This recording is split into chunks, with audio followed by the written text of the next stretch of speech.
नमस्कार प्रेक्षकांनो, मालिकेच्या आजच्या भागामध्ये आपल्याला पाहायला मिळणार आहे की अर्पिताला आता खूपच त्रास होऊ लागलेला आहे। तिच्या डोक्यातनं विचार काही केला जात नसतात, कारण तिची सगळी तयारी सुरू आहे। मला शौर्यसोबत लग्न करायचंय, मला शौर्यसोबत लग्न करायचंय, हे सगळं तिचं चालू आहे।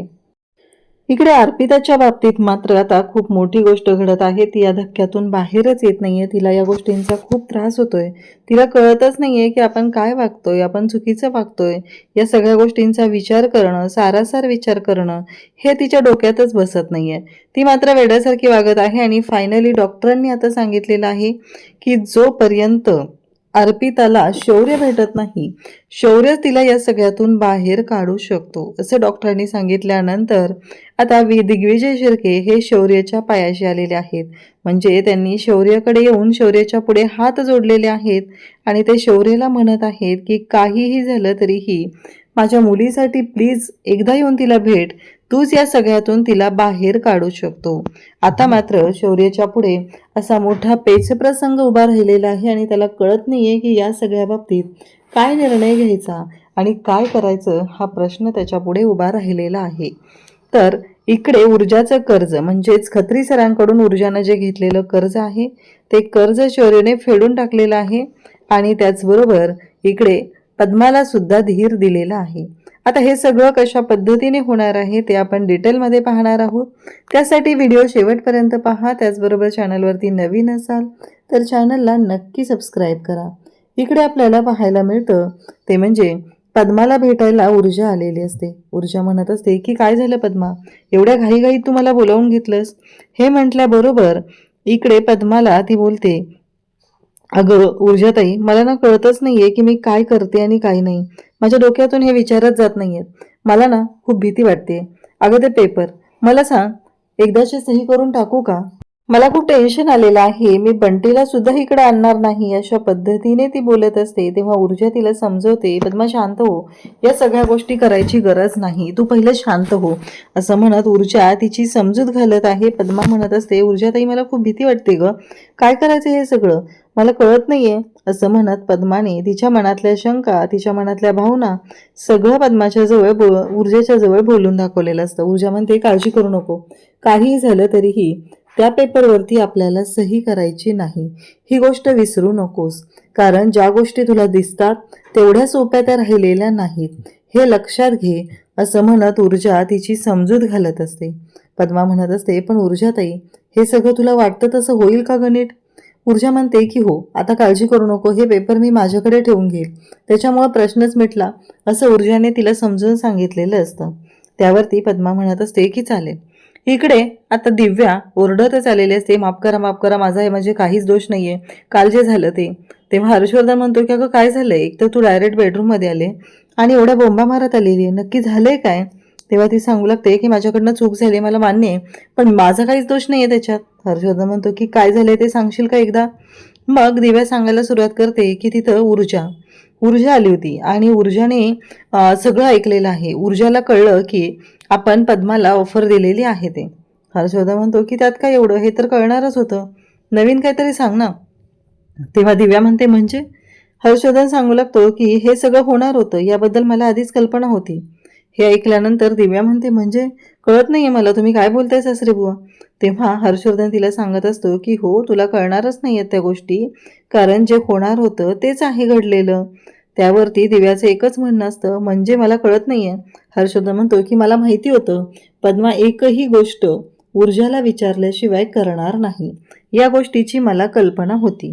तेव्हा दिव्या म्हणत असते, काल जेव्हा मी पद्माकडे गेले तेव्हा अचानक ऊर्जा तिथे आली, पण मला यातलं काहीच माहिती नव्हतं, ती अचानक तिथं कशी काय आली असेल, हे सगळं असं कसं काय झालं असेल असं म्हणत दिव्या बोलत असते। आणि तेव्हा मात्र हर्षवर्धन म्हणत असतो की हे सगळं होणार होतं, त्याची काळजी तू करू नकोस आणि त्या गोष्टींचं टेन्शनही घेऊ नकोस, कारण मला माहिती आहे, कारण पद्मा एकही गोष्ट ऊर्जाला विचारल्याशिवाय करत नाही।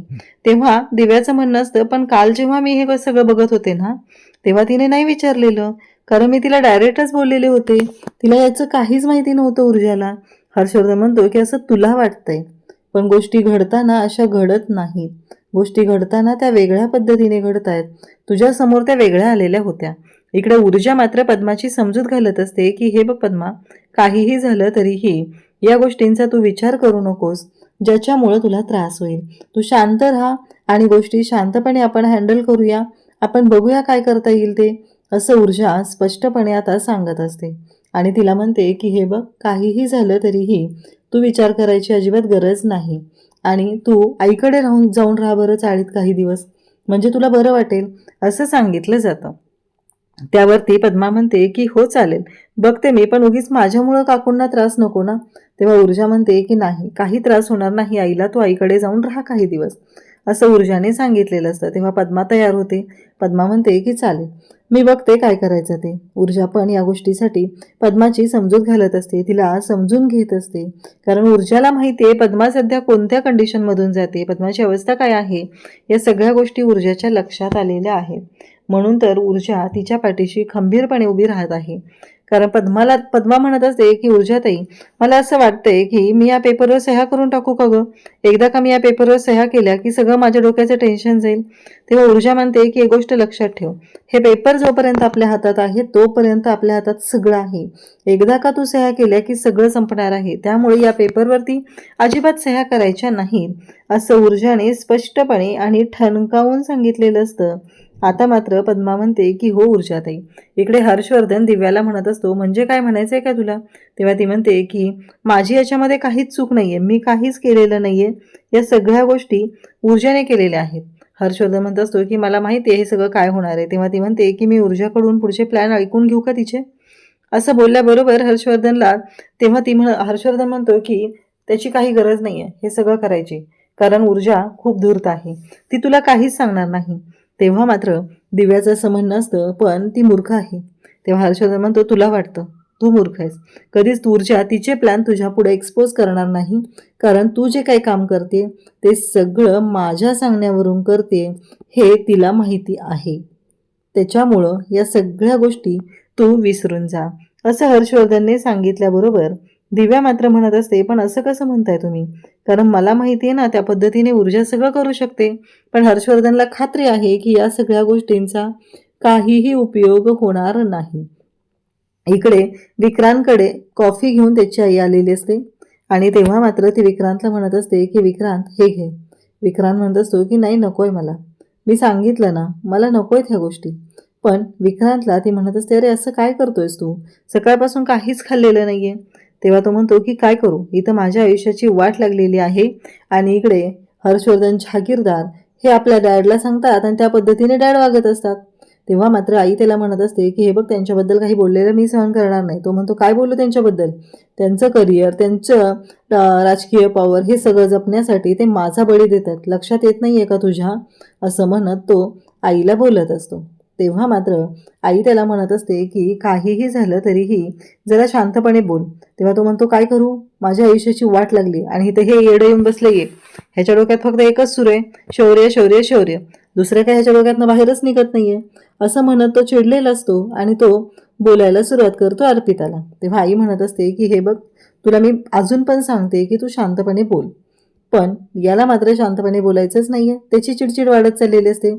अर्पिता म्हणते, आता तुला लग्न करायला त्रास होतोय ना, लग्न करताना तुला वाटतंय की तिने म्हणजे झोपडपट्टीत राहणारी आहे, पण जेव्हा तिच्यावरती हात टाकला तेव्हा नाही डोक्यात आलं तुझ्या हे, मग लग्न करताना काय प्रॉब्लेम आहे.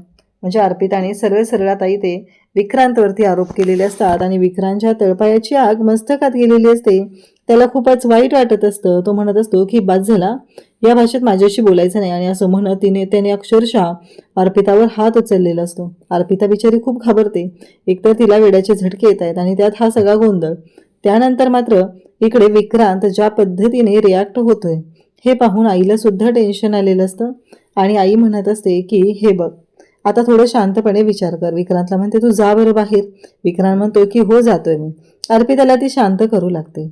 इकडे मात्र आता दिग्विजय शिर्के हर्षवर्धनला भेटायला येतात आणि हर्षवर्धनला म्हणू लागतात की मला काय म्हणायचंय, आपण तिला काही पैसे हवेत ना, ते पैसे आपण देऊन टाकूया आणि ते पेपर जे आहेत ना त्याच्यावरती तिला सांगूया की सह्या कर आधी, मग आपण लग्नाच्या आधी जर तिच्या पेपरवरती सह्या घेतल्या तर गोष्टी आपल्यासाठी आणखी सोप्याच होतील ना, असं ते सांगत असतात. तेव्हा मात्र हर्षवर्धन म्हणतो की पण तुम्हाला लक्षात येतंय का, याच्यामुळे विक्रांतवरची केस तर बाहेर येईल, पण ते तुमचं करिअरचं काय, लोकांच्या पुढे तुमची जी इमेज झाली आहे त्याचा विचार काय केला? कारण ती जर क्लिअर करायची असेल तरच विक्रांत आणि तुमचं करिअर सिक्युअर होऊ शकतं, असं हर्षवर्धनला सांगितलं. हर्षवर्धन सांगतो तेव्हा ते म्हणतात बरोबर आहे, हे माझ्या लक्षातच आलं नव्हतं. पण हर्षवर्धन मात्र एक मोठी चाल खेळतोय. त्याला काहीही करून विक्रांत सोबत तीर्थाचं लग्न लावून द्यायचं नाही, म्हणजेच या शिर्के फॅमिली बरोबर कुठलेही संबंध ठेवायचे नाहीत, यासाठी त्याचा हा चाललेला आटापिटा असतो. तेव्हा मात्र इकडे आता शिर्के म्हणत असतात की पण अहो कसं, म्हणजे मला कळत नाहीये की काय करावं लागेल आणि कशा पद्धतीने गोष्टी कराव्या लागतील. तेव्हा हर्षवर्धन म्हणतो की माझ्याकडे सगळा प्लॅन आहे. जर का आता आपण तिला थांबवलं तर आपल्या चांगल्या गोष्टी येऊ शकतील, पण आपल्याला गोष्टी आपल्या अंगलट येऊ द्यायच्या नाहीत. मोठेपणा आपल्याला मिळवायचा आहे, कारण तिने केस मागं घेतली तर लोकांच्या नजरेत मोठी ती ठरणार आहे, आपण नाही, असं सांगितलं जातं. तेव्हा मात्र हर्षवर्धन विचार करतो आणि ह्या सगळ्या गोष्टी आता इकडे या शिर्केच्या डोक्यात भरवतो. तेव्हा मात्र शिर्के म्हणतात की बरोबर आहे तुमचं. आता शिर्के किती मूर्ख आहे ते आपल्याला माहितीच आहे, ज्याला स्वतःची अक्कल जराही नाही. आणि त्याचबरोबर आत्ता तो ज्या पद्धतीने वागत असतो त्यावरून तर स्पष्टच होतं की त्याचं पॉलिटिकल करिअर नक्कीच धोक्यात येणार आहे. त्याचबरोबर इकडे आपल्याला पाहायला मिळतं ते म्हणजे काहीही झालं तरीही या सगळ्या गोष्टी ज्या घडत असतात तेव्हा शौर्यने रुपेशला भेटायला बोलवलेलं असतं आणि रुपेशला म्हणतो की माझं जरा काम होतं तुझ्याकडे. खत्री सरांनाच येऊन भेटलो असतो पण ते बिझी असतात ना, म्हणून मी तिथं आलेलो नाही. तेव्हा रुपेश म्हणतो बोल ना काय झालं. तेव्हा शौर्य म्हणतो की अरे ऊर्जाने कर्ज घेतलं होतं ना आणि त्याचा हिशोब तू तुझ्याकडे ठेवलेला आहेस. तेव्हा तो म्हणतो की हो माझ्याकडेच आहे. मग मला सांगशील का किती कर्ज होतं ते? तेव्हा रुपेश म्हणतो की हो चालेल. इकडे अर्पिताचा वेगळाच गोंधळ सुरू झालेला आहे. अर्पिताच्या डोक्यात फक्त एकच सुरू आहे की माझं लग्न, माझं लग्न आणि माझं लग्न, माझं आणि शौर्याचं लग्न. ती उठ की सूट एवढंच काम करत असते की खरेदी करायची आणि ही साडी आणि हा ड्रेस आणि त्याचबरोबर ही ज्वेलरी, हे सगळं तिचं चालू झालेलं असतं. आई तिची समजूत घालत असते, मी कोणती साडी नेसू मला सांग आई, माझी साडी सिलेक्ट झाली तरच शौर्य अशी शेरवानी सिलेक्ट होणार आहे, ही जास्त फुलांची वाटते का? आणि इकडे दिग्विजय शिर्के डॉक्टरांना घेऊन वरती आलेले असतात. डॉक्टरांना पाहून अर्पिता म्हणत असते की हो डॉक्टर आंटी तुम्ही खरंच मला कळतच नाही हो, तुम्ही साडी नेसताना, हां बरोबर आहे तुम्हाला कळतच असेल की कोणती साडी चांगली दिसेल. तेव्हा अर्पिताला पाहून डॉक्टर म्हणतात की तुम्ही दोघं बाहेर जा, मी तिच्याशी बोलून घेते. आणि मग डॉक्टर तिच्याशी बोलू लागतात. खरं तर या सगळ्या गोष्टी ज्या आहेत ना त्या थोड्या वेगळ्या पद्धतीने चालू झालेल्या असतात, कारण या सगळ्यामध्ये अर्पिताचा दोषच नसतो, अर्पिताची कोणती चूकच नसते, पण अर्पिताला मात्र हे सगळं सहन करावं लागत असतं. तिचा कोणताही दोष नसताना या सगळ्या गोष्टी तिला सहन कराव्या लागत असतात, कारण यामध्ये तिच्या भावाने माती खाल्लेली आहे. आणि इकडे शौर्याचं तर तिच्यावर प्रेम नाही आहे, पण शौर्याच्या प्रेमासाठी ती एवढी वेडी झाली आहे की तिला कळतही नाही. इकडे रुपेश म्हणत असतो पण मला एक कळत नाही आहे की तू कसे काय पैसे घेऊन आला. आजपर्यंत ऊर्जा स्वतः पैसे देत होती, मग हिशोब चेक केला जातो आणि त्यातले जे पैसे आहेत ते थोडे फार 5,000 रुपये ऊर्जाने फेडलेले असतात, बाकीचे पैसे द्यायचे असतात. मग शौर्य ते सगळे पैसे देतो आणि सांगू लागतो की हे घे, हे ते पैसे आहेत, असं म्हणत शौर्यने आता त्याला पैसे दिलेले असतात आणि सांगितलेलं असतं. आता मात्र शौर्य म्हणत असतो की हे घे. आता काही झालं तरी ह्यातलं ऊर्जाला काही कळता कामा नाही हे सुद्धा ठरलेलं असतं.